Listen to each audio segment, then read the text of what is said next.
மனோஜ் எல்லாம் செருப்பால் அடிச்சாலும் தப்பில்லை அப்படின்னு சொல்லி யாரெல்லாம் நினைக்கிறீங்களோ அவங்களாம் வீடியோக்கு லைக் பண்ணிக்கோங்க.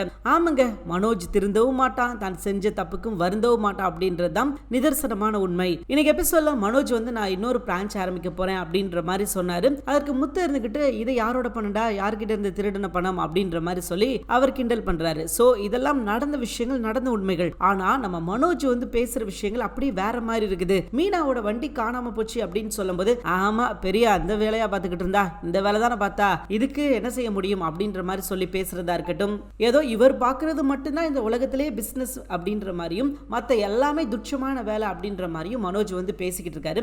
என்னைக்கா இருந்தாலும் இதற்கு அவருக்கு ஒரு செருப்படி விழுகதான் போது, கூடிய சீக்கிரமே அதை நீங்க பார்க்க தான் போறீங்க. அதே மாதிரி தாங்க இன்னைக்கு எபிசோட்ல மீனாவோட பைக்கை காணும் அப்படின்ற விஷயத்த முத்து கிட்ட சொல்றாங்க. முத்து ஷாக் ஆயிட்டாரு. என்ன மீனா சொல்ற, பைக்கை காணுமா, இது எப்படி பாசிபிள், இது எப்படி நடந்திருக்கும் அப்படின்ற மாதிரி முத்து கேக்குறாரு. அதுதான் எனக்கும் தெரியலங்க, இது எப்படி போச்சு, என்ன நடந்தது அப்படின்றது எனக்கே தெரியல அப்படின்ற மாதிரி அவங்களோட கவலையை முத்து கிட்ட சொல்றாங்க. அப்ப முத்து என்ன சொல்றாரு அப்படின்னா, விடுமீனா கண்டுபிடிச்சிடலாம், கண்டிப்பா யாரோ வேணுக்குமே பண்றாங்க அப்படின்ற மாதிரி பேசிக்கிட்டு இருக்காங்க இவங்க ரெண்டு பேரும். ஆனா அதுக்குள்ள ரவி சுருதி வந்துடுறாங்க. அப்ப ரவி சுருதி அடிச்சு சொல்றாங்க, யாரோ உங்க வளர்ச்சியை தடுக்கணும் அப்படின்றதுக்காக தான் இப்படி பண்றாங்க நீ, சோ நீங்க கொஞ்சம் கேர்ஃபுல்லா இந்த விஷயத்தை பண்ணுங்க அப்படின்ற மாதிரி சொல்றாரு நம்ம ரவி. சுருதியும் அதே விஷயத்தை தான் சொல்றாங்க, மீனா நீங்க கொஞ்சம் கேர்ஃபுல்லா இருங்க மீனா, இதெல்லாம் பார்க்கும்போது யாரோ வேணுக்குன்னு பண்ற மாதிரி தான் இருக்குது, சோ கொஞ்சம் கவனமா இருங்க அப்படின்ற மாதிரி சொல்லிட்டாங்க. அண்ட் அடுத்த பகுதியிலே பாத்தீங்கன்னா நம்ம முத்து களமிறங்கிட்டார் அப்படின்னு சொல்லலாம். ஒரு ஆபீசரை பார்த்து நீங்க பாருங்க சார், அவர் லஞ்சம் வாங்கி தான் எல்லா விஷயத்தையும் பண்றாருன்னு சொல்லியிருந்தார் இல்லையா, அந்த ஆபீசரை கூப்பிட்டு நிக்க வச்சிட்டாரு ஒரு இடத்துல. அதே மாதிரி அந்த லஞ்சம் வாங்குறான் இல்லையா, அவனை கூப்பிட்டு அவங்க கிட்ட பணமும் கொடுத்துட்டாரு.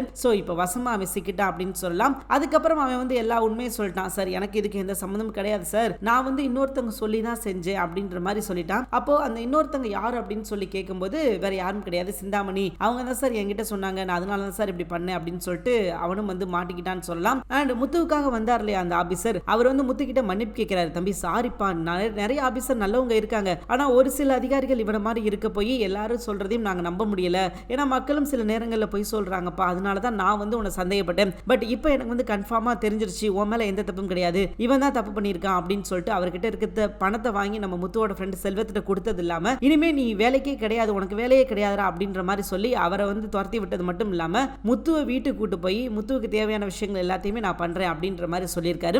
உண்மையிலே இது பெரிய விஷயம் அப்படின்னு சொல்லலாம். அண்ட் வீட்டுல வச்சு முத்துவும் இவரும் பேசிக்கிட்டு இருக்கும்போது அருண்குமார் அந்த இடத்துக்கு வருவாரு. அது எங்க அத்தை தான், எங்க அத்தையோட ஃபேமிலி தான் அப்படின்ற மாதிரி சொல்லி அருண்குமார் ஒரு சிபாரிசு கடிதத்தை கொடுப்பாரு. இருந்தாங்க சார், இதை வச்சுட்டு அந்த கடையை ஓபன் பண்றதுக்கு என்ன பண்ண முடியுமோ பண்ணுங்க சார் அப்படின்னு சொல்லுவாங்க. ஆனா அவர் சொன்ன விஷயத்துக்கு, அவர் கொடுத்த லெட்டருக்கு இங்க எந்த யூஸும் கிடையாது. ஆனா முத்து நேர்மையா இருந்து அந்த விஷயத்தை செஞ்சு காமிச்சார் இல்லையா, அதுக்காக தான் நான் இந்த கடையை திறக்க சொல்ல போறேன் அப்படின்ற மாதிரி அந்த அதிகாரி சொல்ல, முத்து இருந்துகிட்டு சார் சார் ஒரு நிமிஷம் சார், எனக்கு ஒரே ஒரு உதவி சார், நான் சொல்லிதான் இந்த கடை திறக்கப்பட்டுச்சு, அல்லது என்னோட முயற்சியால தான் அந்த கடை திறக்கப்பட்டுச்சு அப்படின்றது வேணாம் சார், இதுக்கு முழு முதல் காரணம் அருண்குமார் அவராவே இருந்துட்டு போட்டோம் அப்படின்ற மாதிரி சொல்றாரு. அப்போ அந்த அதிகாரி கேட்கிறாரு, என்னப்பா சொல்ற, நீ கிரெடிட் எதுக்காக அவருக்கு கொடுக்குற அப்படின்ற மாதிரி சொல்ல, அவர் எங்க ஃபேமிலி தான் சார், எங்களுக்குள்ள ஒரு சின்ன மனஸ்தாபம் அவ்வளவுதான், பட் இந்த விஷயத்தை அவர் செஞ்சதா இருந்துச்சுன்னா நிச்சயமா ரொம்பவே சந்தோஷப்படுவாரு, பரவாயில்ல சார் எந்த பிரச்சனையும் கிடையாது, எனக்கு எந்த இஷ்யூ கிடையாது அப்படின்ற மாதிரி முத்து சொல்ல, இவங்களும் அதற்கு சம்மதிச்சிடுறாங்க. சரிப்பா நீ சொன்ன மாதிரியே நாங்க செஞ்சு கொடுத்தோம் அப்படின்னு சொல்லிடுறாங்க. இன்னைக்கு எபிசோட் நடந்த விஷயங்கள் இவ்வளவுதாங்க. அண்ட் நாளைக்கு எபிசோட் என்ன நடக்க போகுது அப்படின்றத அடுத்த வீடியோல பார்க்கலாம். தேங்க்யூ ஃபார் வாட்சிங்.